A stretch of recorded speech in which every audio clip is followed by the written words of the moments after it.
저는요, 요즘 제가 강릉에 자주 가 있었잖아요. 뭐 좀 몸이 좀 안 좋아서 여행 좀 하느라. 그런데 이번 달 이제 둘째쯤 제가 돌아오는데 많이 좋아져서 돌아오는데 거기 있으면서 있잖아요. 옆에 양양이라는 곳이 있어요. 양양에 가면은 이 연어들이 있잖아요.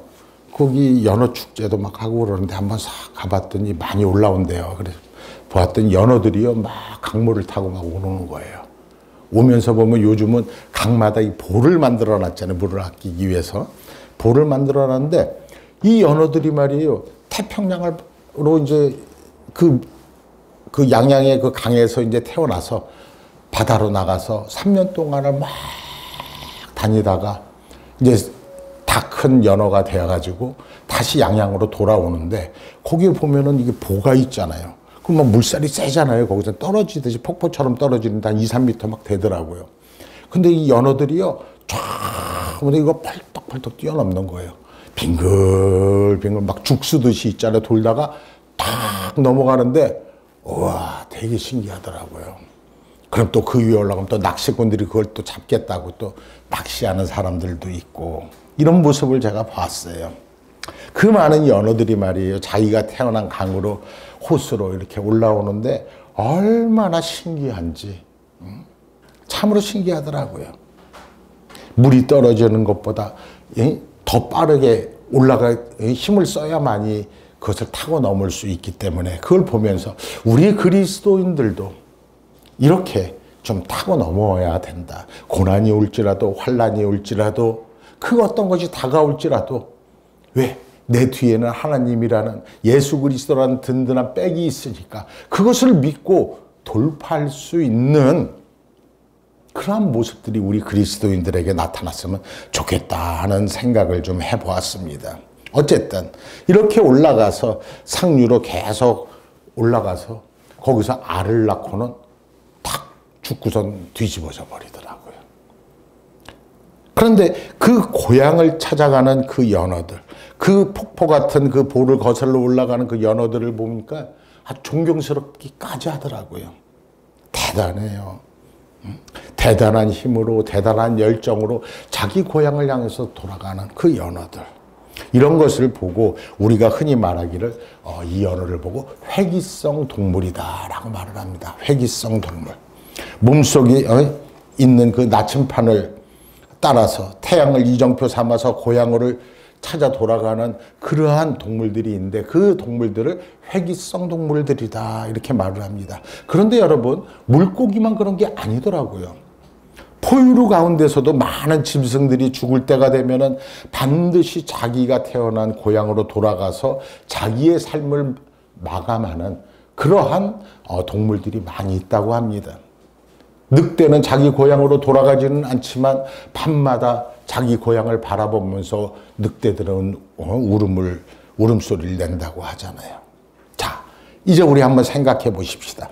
여러분 이렇게 돌아가는 것들 신비롭잖아요. 이건 신비로운 거예요. 많은 과학자들이요 나름대로 열심히 연구하고 또 연구하고 하지만요 여전히 신비로 남아있고 도저히 알 수가 없다라고 말을 합니다. 그럼 이 연어나 이 동물들이 무엇에 끌려서 가느냐 하는 것입니다. 이 물고기가 무엇에 끌려서 3년 후에 고향으로 다시 되돌아가는가? 딱 3년이면 되돌아온다는 거예요, 연어가. 그것을 누구한테 배우고 누구한테 듣고 이와 같이 하는 것이냐? 이겁니다. 그렇다면 여러분, 사람은 무엇에 끌려서 살아갈까요? 사람은. 이 회귀성 동물, 모든 동물은 본능에 끌려서 살아가는 것이 바로 그래서 동물이라고 말하는 겁니다. 배우고 듣고 보는 것이 아니라 기본적으로 원초적인 그 본능에 이끌려서 동물과 이 물고기들은 그 삶을 살고 그렇게 돌아간다라는 것입니다. 그러나 여러분, 사람은 하나님께서 주신 높은 차원의 본능이 있어요. 무엇인지 아십니까? 바로 이성과 양심인 거예요. 하나님께서 우리에게 그것을 주셨어요. 누가 가르치든 안 가르치든 율법전서를 몰라도 법 없이도 살아갈 수 있는 사람들이에요. 그래서 우리 마음속에 있는 그 이성 그리고 그 양심이 우리를 인도해야 한다는 것입니다. 그래서 여러분 흔히 말하기를 이 사람은 법 없이도 살 사람이다 라고 말하는 사람들도 많이 있잖아요. 이성과 양심이 밝게 작용을 하게 되면 법 없이 얼마든지 살아갈 수가 있는데 자신의 이성과 자신의 양심을 거스를 때 법이 나를 제재하게 만들더라는 것입니다. 여러분, 인간은요, 이성과 양심에 끌려 사는 것이 또 그렇게 살아가야 하는 것이 바로 우리의 모습이어야 한다는 것입니다. 여러분, 여러분들은 누구입니까? 여러분들은 그리스도인이잖아요. 그리스도인은요, 다른 데 끌려서 살아가는 것이 아니라 말씀과 성령에 끌려서 살아가는 사람들이 그리스도인 줄 여러분들이 믿으시길 바랍니다. 주님께서 주셨던 그 말씀, 또한 성령으로 감동해 주시는 그 역사에 따라 살아가는 그러한 사람들이 바로 그리스도인이라는 겁니다.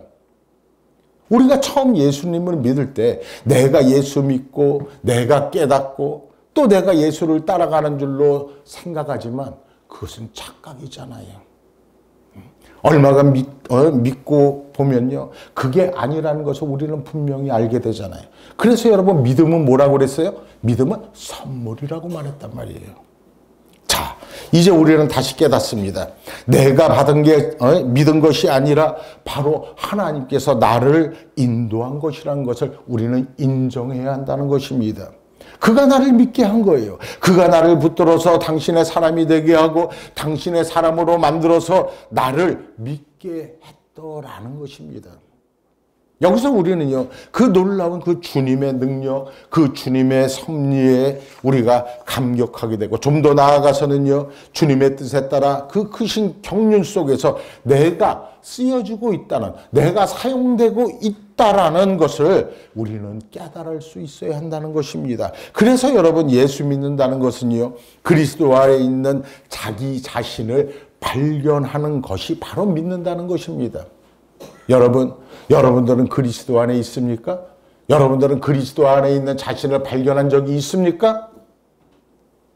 그리스도 안에 있는 여러분 자신을 발견할 수 있는 여러분들 되시길 주의 이름으로 축원을 드립니다. 하나님의 사람은요, 그리스도의 손에 의해서 쓰여지고 있다는 그러한 정체의식 속에서 한평생을 살아가는 겁니다. 바로 그 사람이 바로 그리스도인이에요. 윌리엄 제임스라는 분이 있습니다. 이 사람은 심리학자인데요. 이 사람은요, 자아라는 것을 세 가지로 나누어서 설명합니다. 첫 번째 자아는요, 물질적 자아예요. 물질적 자아. 신체와 물질적인 그러한 소유에 의해서 자기를 평가하면서 살아가는 그 존재. 그 사람이 바로 물질적 자아를 가지고 있다라고 말합니다. 요새 여러분 흔히 CF 모델을 가리켜서 또 연예인들, 탤런트들을 가리켜서 좀 좋지 않게 말하는 것을 우리가 종종 듣잖아요. 뉴스를 통해서 또 뭐 유튜브를 많이 보시는 분들은 또 유튜브를 통해 많이 보는데 이 탤런트들이 몸값이 얼마다, 몸값이 얼마다 이런 식으로 말을 해요. 그 사람을 한번 광고 모델로 쓰려면 돈을 얼마를 줘야 된다는 거잖아요. 뭐 몇 천만에서부터 뭐 몇 억, 어떤 사람들은 뭐 수십억까지도 준다고 그래요. 그걸 몸값이라고 그래요. 그런데 여러분, 그렇게 표현하는 것들이 여러분 좋은 소리일까요? 어떻게 보면은 아주 불쾌한 소리일 수도 있잖아요. 그런데 정작 본인도 그렇게 생각하고 누구도 여기에 신경을 쓰는 사람이 없더라는 것입니다. 그건 젊었을 때 예쁘고 멋있을 때만 쓰여지기 때문에 그래요. 얼굴에 주름이 가고 나이가 들어가면서 쭈글쭈글해지기 시작하면 그냥 그걸로 끝나는 거예요. 몸값이 그냥 추락하고 말아버리잖아요. 그런데 여러분, 이렇게 사람을 평가해도 될까요? 사람을 몸값으로 평가하면 그것이 정당한 평가입니까? 여러분들의 몸값은 얼마입니까? 여러분들을 이름으로 평가하지 않고 여러분들의 삶으로 평가하지 않고 여러분들에게 몸값을 매겨서 평가한다고 그러면 여러분들 기분이 좋겠습니까? 아니잖아요. 내가 나를 평가할 때에 내 소유에 의해서 나를 평가해도 안 되지만 내 외모를 보고 평가해도 안 된다는 것입니다. 또 하나, 두 번째는 사회적 자아라고 있어요. 사회적 자아라고 합니다. 이건 누구의 친구니, 누구의 자녀니, 또 어느 회사의 사장이냐, 어디 출신이냐, 어느 회사의 사장이냐, 뭐 이런 것들. 사회적 관계와 그 역할에 따라서 평가받는 사람들이 있습니다. 이렇게 평가해서 사회적 자아를 따라가는 사람의 모습은요, 그런 사람의 모습은 중년이 넘어가기 시작하면은 빈둥지, 증후군이라는 것이 나타난다고 합니다. 다시 말하면 내 소유가 없어질 때, 내 사회적 지위가 무너질 때 마치 그 둥지, 새들이 말이에요, 알을 낳잖아요. 그리고 새끼를 깨우고 그 다음에 훌쩍 날아가 버리면 뭐만 남아요? 빈 둥지만 남아버리잖아요. 그 빈둥지 증후이라는 말이 있는데 우리의 삶 또한 그렇게 되더라는 것입니다.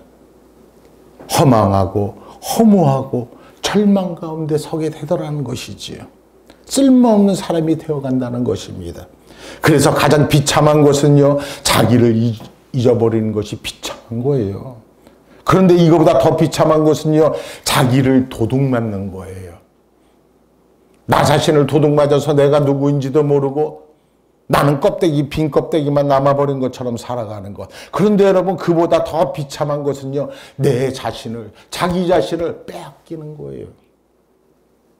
그리고 자기 자신을 빼앗겠다는 그 사실을 모르고 살아가는 사람들이 많이 있는데 이 사람들이 제일 비참하다는 것입니다. 그리고 세 번째 평가는 영적 자아입니다. 영적 자아. 이것은 외적인 것을 보는 게 아닙니다. 사람을 외모로 평가할 것도 아니고 소유로 평가할 것도 아니에요. 이것은 내면 세계를 평가하는 것입니다. 그래서 하나님의 형상으로서의 인간을 생각하기 시작하는 것이지요. 너에게 얼마나 하나님의 형상이 살아있느냐, 너에게 얼마나 깨끗한 하나님의 형상이 너에게 보존되어 있느냐, 바로 이것이 그 사람의 평가의 기준이 되어야 한다는 것입니다. 여러분, 하나님의 형상으로서의 인간, 이보다 더 영원한 가치의 것은 없다라는 것입니다. 여러분들은 항상 하나님의 형상으로서의 평가를 받는 여러분들 되기를 주의 이름으로 축원을 드립니다. 오늘 본문 말씀을 자세히 보면 사도 바울은 그 나름의 인생관을 아주 확실하게 고백하고 있습니다. 사도 바울이요, 고린도 교회를 세웠잖아요. 그리고 고린도전서, 고린도후서 이 편지를 씁니다. 그러나 그 사도 바울은요, 옛날 일을 그 고린도서에서 표현을 하고 있는데 아주 그 옛날 일을 그 편지 속에서 회고하듯이 그렇게 표현을 합니다. 그래서 고린도전서 2장 3절에서 보면 이렇게 말합니다. 내가 너희 가운데 있을 때에 약하며 또한 두려워하며 심히 떨었노라. 내가 너희 가운데 있을 때에 약하며 두려워하며 심히 떨었노라. 저는요, 이 말씀을 읽을 때마다 사도 바울이요, 너무너무 솔직하고 너무너무나 처절한 자기 고백을 하고 있다고 저는 생각을 합니다. 너희 가운데 있을 때에 약하며 두려워하며 심히 떨었노라. 사도 바울도 이런 때가 있었다는 겁니다. 그러나 사도 바울은요, 다시 십자가만을 알기로 작정하고 십자가의 은혜 안에서 다시 한번 일어서게 되더라는 것입니다. 여러분, 여러분들이 지금 환난 가운데 있습니까? 절망 가운데 있습니까? 어려움 가운데 있습니까? 여러분, 이 십자가의 은혜를 통해서 다시 설 수 있는 여러분들 되기를 주의 이름으로 축원을 드립니다. 그리고 오늘 성경 말씀에 바로 그 장면이 나오는 거예요. 사도 바울이 다시 일어나게 된 것은요, 그의 지식도 아니었습니다. 사도 바울의 능력도 아니었습니다. 그리고 사도 바울의 의지도 아니요, 사도 바울의 옆에서 일어나는 그 변화되는 환경 때문도 아니었어요. 오로지 십자가의 복음을 재발견함으로 말미암아 사도 바울은 다시 일어났다라고 말을 하고 있는 것입니다. 그리고 오늘 말씀하시기를 말씀에 붙잡혔다라고 말합니다. 말씀에 붙잡혔다. 수네게토, 헬라말로 수네게토라고 그래요. 이 말을 영어로 말하면요, occupied 그래요. occupied. 무슨 말이냐면요, 점령되었다는 것입니다. 완전히 포로되었다는 것입니다. 점령되고 완전히 붙잡힌 그러한 상태. 그것을 순회계토라고 말합니다. 이리 하게 될 때에 완전히 점령되고 완전히 붙잡힌 그런 상태에 있을 때 나의 생각도 나의 의지도 나의 운명도 이제는 나를 붙잡는 그러한 그리스도의 것이 되고 말아버리더라는 것입니다. 그래서 사도 바울은 말합니다. 내게는 자유가 없다고. 강권적인 역사가 나와 함께 하시기 때문에 나에겐 자유가 없다고. 그래서 고린도전서 9장 16절의 말씀에 보면 이렇게 말합니다. 내가 복음을 전하지 아니하면 내가의 화가 있을지어다. 내가 복음을 전하지 아니하면 내게 화가 있을 거라는 겁니다. 부득불. 그래서 나는 복음을 전해야 한다. 이 말을 하고 있는 것입니다. 내게는 선택권이 없는 것입니다. I have no choice. 이 길밖에 없는 거예요. 내게는 자유가 없다. 자유를 그리스도에게 반납해버렸다고 사도 바울이 고백하는 겁니다. 바로 그 상태가 오늘 본문에 나타난 사도 바울의 모습이라는 겁니다. 여러분, 참 믿음의 사람은요, 선택권이 없는 것입니다. 특별히 결과에 대해서 아무 두려움이 없는 것입니다. 그 사람이 바로 참 믿음의 사람이에요. 왜요? 가라 하신 분이 분명히 책임질 것이기 때문에 그렇습니다. 나는 그저 내 할 일만 하면 된다는 것입니다. 가라 하는 말씀을 듣고 가면 그 책임은 나에게 명령하셨던 그 명령자가 책임을 질 것이기 때문에 나에게는 전혀 두려움이 없는 거예요. 우리가 전도를 나갑니다. 나는 그저 전하면 되는 거예요. 나를 전도를 나가게 하신 분은 하나님이세요. 그 책임은 그들이 교회로 돌아오고 그의 마음이 다시 회심을 해서 예수 그리스도께 돌아오게 하는 것은 하나님이 하실 몫이에요. 그러므로 갈 때 아무 두려움이 없는 겁니다. 그래서 말씀대로 순종하며 살아가는 사람에게는요, 절대로 두려움이란 있을 수가 없는 거예요. 잘 될까 못 될까 걱정 안 하는 거예요. 걱정할 필요가 없거든요. 이래도 저래도 당신 마음대로니까요. 하나님께서는 아시니까요. 하나님께 전적으로 책임을 전가해야 합니다. 나는 그저 순종할 뿐이고 아무 두려움도 없는 겁니다. 여기에 여러분 진정한 용기와 진정한 자유가 있는 것입니다. 또한 오늘 본문을 자세히 읽어보면요, 나는 깨끗하니라 하는 말이 있습니다. 언제나 우리는 이것을 잊지 말아야 합니다. 하나님이 하실 일이 있고 내가 할 일이 있습니다. 여러분, 우리가 그것을 잊지 말아야 합니다. 내가 할 일, 내가 다 한 다음에는 나머지 일은 하나님께서 하실 것이기 때문에 그렇습니다. 사도 바울은요, 고린도전서 3장 6절에서 이렇게 말합니다. 나는 심고 아볼로는 물을 주고.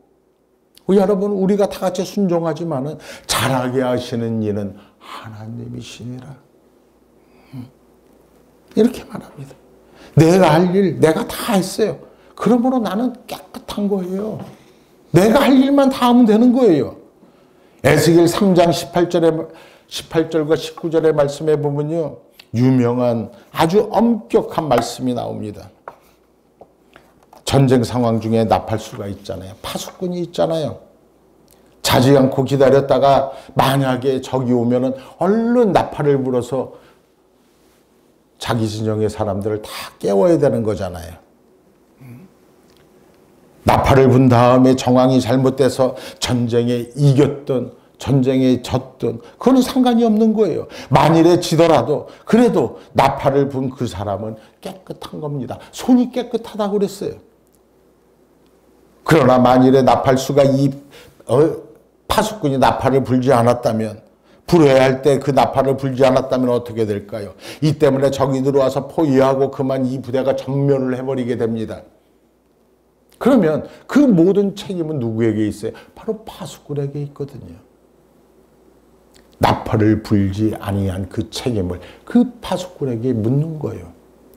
그러므로 성경은 엄격하게 말합니다. 핏값을 찾으리라. 핏값을 찾으리라. 여러분, 내가 그리 전해야 될 것은 전해야 되고 내가 해야 될 일 내가 하기만 하면 되는 거예요. 그 다음에 되는 일은 하나님께서 분명히 해결해 주실 거라는 것입니다. 나는 손이 깨끗하면 됩니다. 내 할 도리를 다 하면 된다는 것입니다. 우리가 이 점을 잊지 말아야 합니다. 여기만이 진정한 용기와 여기에 바로 진정한 자유가 있다는 사실을 우리는 알아야 한다는 것입니다. 내가 모든 일을 다 하는 게 아닙니다. 내가 할 도리만 다 하면 되는 거예요. 내가 전할 복음을 전하고 내가 치러야 될 희생을 하고 또 내가 해야 될 사랑을 다 하고 그 다음에는 하나님이 그러므로 나는 손이 깨끗하노라. 에스겔서에서 이렇게 말씀하잖아요. 특별히 그는 그리스도의 관점에서 세상을 보고 있습니다. 내 백성이 많다. 이 고린도에는 내 백성이 많다. 내 백성이 많다. 또한 그는 최종 승리를 믿고 있었습니다. 너를 해롭게 할 자가 없느니라. 그러므로 두려워하지 말고 하나님의 말씀과 그 능력 자체를 믿고 열심히 그 복음을 전하라. 내가 너와 함께 하겠다라고 말씀을 하는 것입니다. 저는요, 이 에디슨 있잖아요. 토마스 에디슨. 이 사람을요, 이 사람의 그 전기를 읽을 때 너무나 있잖아요. 깊은 감동을 받은 적이 있었어요. 별건 아니었어요. 이 에디슨은요, 발명가로서 잠을 자지 않을 정도로 아주 그 발명하는데 매진을 했다고 합니다. 그리고 한평생 그렇게 일하는 가운데서 이 에디슨은 이렇게 말했다고 합니다. 나는 하루라도 소위 말하는 노동이라는 것을 한 적이 없다. 노동이라는 것을 한 적이 없다. 왜냐하면 무슨 일을 하든지 재미가 있어서 참을 수 없어서 즐거워서 한 일이니까 나는 노동을 하지 않았다. 너무 재미가 나서 내가 미쳐서 한 일이니까. 여러분, 이 에디슨이요, 발명하는 가운데서 항상 성공했던 것만 아니에요. 여러분, 이 전등 있잖아요. 전등 만드는데 600번 이상을 실패를 했어요. 그리고 딱 한 번 성공한 거예요. 그 딱 한 번의 성공이 우리가 이 시간에 예배 드릴 때 불을 밝혀주는 그러한 모습으로 나타난 겁니다. 여러분, 얼마나 아름다운 이야기입니까? 나는 노동을 한 일이 없다. 너무 재미가 나서 나는 이 일이 하는 게 너무너무 좋아서 한 일이니까 나는 노동한 일이 없다라는 것입니다. 그래도 이 에디슨은요, 그가 하는 일이 너무 재밌다고 신바람이 나서 즐거운 마음으로 한평생을 그렇게 살았다라고 합니다. 여러분들도 그렇게 살아가고 있습니까?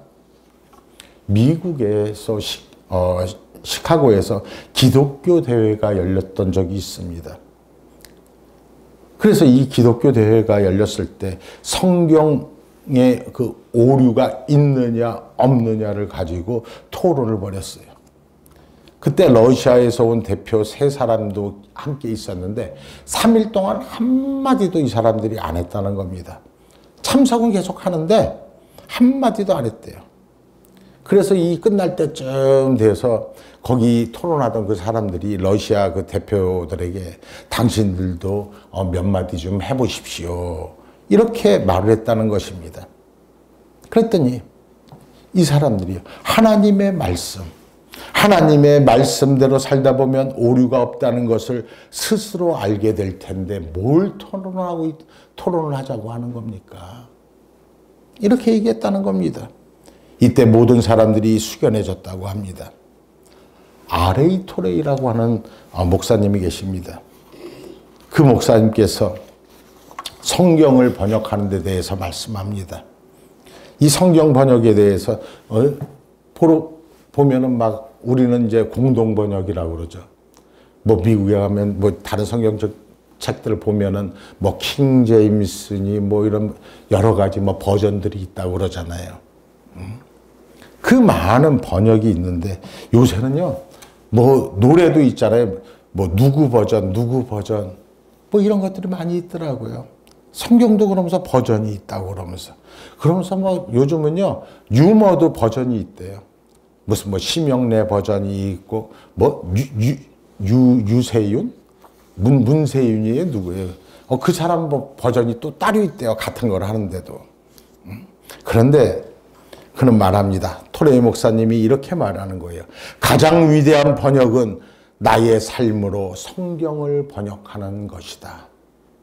나의 삶으로 성경을 번역하는 것이다. 내 생활 속에서 성경을 확증해 나가는 것이 진정한 성경을 번역하는 것이다. 나는 여러분 무엇에 붙들려서 나는 살아가는 것입니까? 여러분은 도대체 무엇에 붙잡혀서 살아갑니까? 나를 온전히 자유롭게 할 수 있는 길은 말씀밖에 없다는 사실을 여러분들이 믿으시길 바랍니다. 말씀에 붙잡혀 사는 길 외에는 없다는 것을 우리는 알아야 합니다. 말씀에 붙잡혀 자유할 때에, 말씀을 사랑할 때에, 말씀을 기뻐할 때에 그 말씀에 충성을 다하며 순종했을 때에 우리의 영혼은 되살아나는 것입니다. 우리의 영혼은 기뻐 날뛰게 되는 것입니다. 바로 그 속에 능력이 있고 지혜가 있기 때문에 그렇습니다. 유명한 종교개혁자 칼빈이 죽을 때가 되었습니다. 임종을 맞을 때가 됐어요. 세상을 떠나기 직전에 제자들은요, 될 수 있는 대로 많은 그 귀한 말씀을 듣기 위해서 칼빈에게, 다 죽어가는 그 칼빈에게 계속해서 물었다고 합니다. 선생님께로부터 배웠던 그 예정론, 그 중에서도 이중예정이라는 문제는 아무리 들어도 잘 납득이 가지 않는데 선생님, 혹 그 문제에 대해서 의심은 없으셨습니까? 하고 제자들이 그 존 칼빈에게 이렇게 물었다고 합니다. 바로 이때 존 칼빈은 유명한 대답을 합니다. Bible says so. 성경이 시작하는 데서 시작하고 성경이 가는 대로 가고 성경이 멎은 데서 멈추었노라. 이와 같이 말했다는 것입니다. 성경의 말씀에 충실할 뿐이라고 존 칼빈은 죽는 그 순간까지 제자들에게 이렇게 말했다는 것입니다. 여러분들은 얼마나 성경을 사랑했습니까? 여러분들은 얼마나 성경의 말씀대로 그동안 살아오셨습니까? 말씀에 붙잡혀 사는 바로 그 사람에게 무한한 자유가 있다는 사실을 우리는 잊어서는 안 된다는 것입니다. 말씀에 붙잡혀 사는 그러한 여러분들이 되기를 주의 이름으로 축원합니다. 여러분, 이제껏 물질에 붙잡혀 살았습니까? 세상 명예에 붙잡혀 살았습니까? 아니요. 이제 내가 주님의 말씀에 붙잡혀 살아갈 때에 바로 우리에게 진정한 영광과 능력이 우리와 함께 한다는 사실을 우리는 절대로 잊어서는 안 된다는 것입니다. 말씀. 그 말씀을 여러분들의 가슴에 품고 여러분들은 평생을 살아가야 한다는 것입니다. 한 주간 여러분들에게 주어지는 그 말씀을 붙잡는 여러분들 되시길 원합니다. 한 주간은 이 말씀을 붙잡고 여러분들 쭉 살아가시길 원합니다. 또 새벽에 주어지는 그 말씀을 붙잡고 하루를 살아가는 여러분들 되시기를 원합니다. 그리고 금요일에 여러분들이 살아왔던 그 삶을 가지고 와서 기도하면서 한 주간을 마감할 수 있는 여러분들 되시길 주의 이름으로 축원을 드립니다. 그리할 때에 여러분들의 삶은 진정한 자유함을 느끼는 삶이 될 것입니다. 능력의 삶이 될 것입니다. 영광의 삶이 여러분들을 통해서 나타날 것입니다. 이것을 잊지 마시고 항상 말씀에 붙잡혀서 여러분들의 삶을 살아가는 여러분들 되시길 주의 이름으로 축원을 드립니다.